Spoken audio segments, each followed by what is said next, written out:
Bonjour tout le monde, petit tuto, utilisation de la table. Donc quand on arrive, si c'est pas déjà fait, handball, nouveau match, oui. Ensuite, on va chercher les équipes, donc en appuyant là. Soit l'équipe est déjà enregistrée quelque part ici et on choisit locaux et visiteurs, ou on peut créer une nouvelle équipe comme ça en l'appelant voilà, par exemple Uzi. Uzi, ah ouais, Uzi, ok. Par exemple j'ai créé Uzi. Je peux aller modifier sa couleur si je veux, si en fait il est en rouge. Nous on joue en jaune. Alors on va mettre jaune, quitter. Et ensuite pour les 2 minutes, avec la feuille de match, on va entrer les numéros. Sur la feuille de match qu'on aura, on va tout simplement prendre dans l'ordre, même s'ils existent déjà, on refait une fois. Là, j'ai par exemple le premier numéro, le 4, le deuxième numéro, le 14, et ainsi de suite. On y va, et on change, ainsi de suite. Hein, normalement c'est 08, et ainsi de suite. Les noms ici, on s'en fiche. Et on continue. On remplit les 14 numéros à la suite qu'on aura eu sur la feuille de match. C'est tout simple. Une fois que c'est fait, on s'en fiche s'il y a des doublons ou comme ça. Une fois que c'est fait, quitter. On va faire la même chose pour l'autre équipe. Les joueurs, on change les numéros à la suite. Là, K01, 10, 09, 11, et ainsi de suite.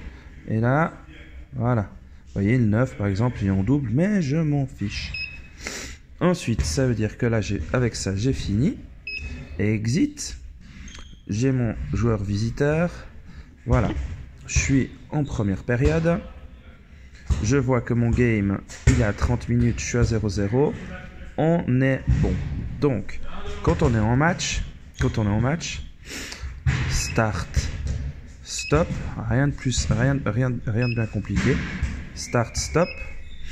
Time out, c'est le buzzer, stop. Par exemple, time out des locaux, on vient, on appuie et regardez, ça part tout seul.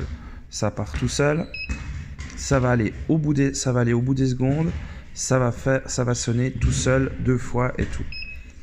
Pour corriger, on peut l'enlever, remettre à 0, voilà. Ensuite, dans le match, on a un but, un autre but, 2 autres buts, plusieurs buts, et ainsi de suite. Je pense que ça, c'est pas compliqué.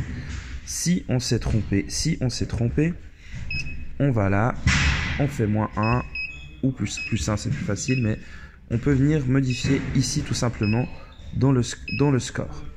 D'accord? C'est tout simple. Pour les pénalités, dans tous les cas, les pénalités, l'arbitre siffle, il montre les 2 minutes, et du coup, arrêt du temps. On vient appuyer ici, on vient chercher le numéro. Là, on peut mettre la 2 minutes. On appuie sur la 2 minutes. Là, elle va s'afficher sur l'écran principal. On revient. L'arbitre fait signe de repartir. On repart. Et les 2 minutes, vous voyez, elles avancent.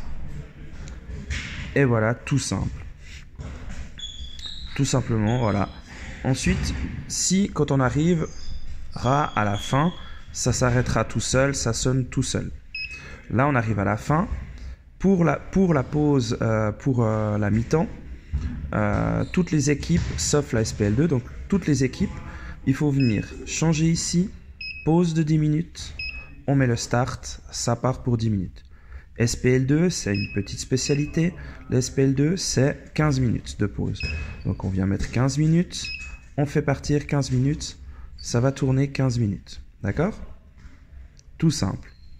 Quand ça arrive au bout, quand ce sera arrivé au bout, on reviendra mettre Game A, 30 minutes. on met plus 1 pour la deuxième période. Comme ça nous remet les time-out à 0. Et on est prêt, on est à 0-0 pour la deuxième mi-temps. Et on peut continuer à mettre nos buts, nos pénalités s'il y a une pénalité. 2 minutes. Si on a encore une autre pénalité, on a une double pénalité par exemple du joueur numéro 1 parce qu'il était très méchant. Boum, il s'est pris 4 minutes tout simplement. Et là, vous voyez, on voit que ça va tout seul. Et voilà, c'est tout.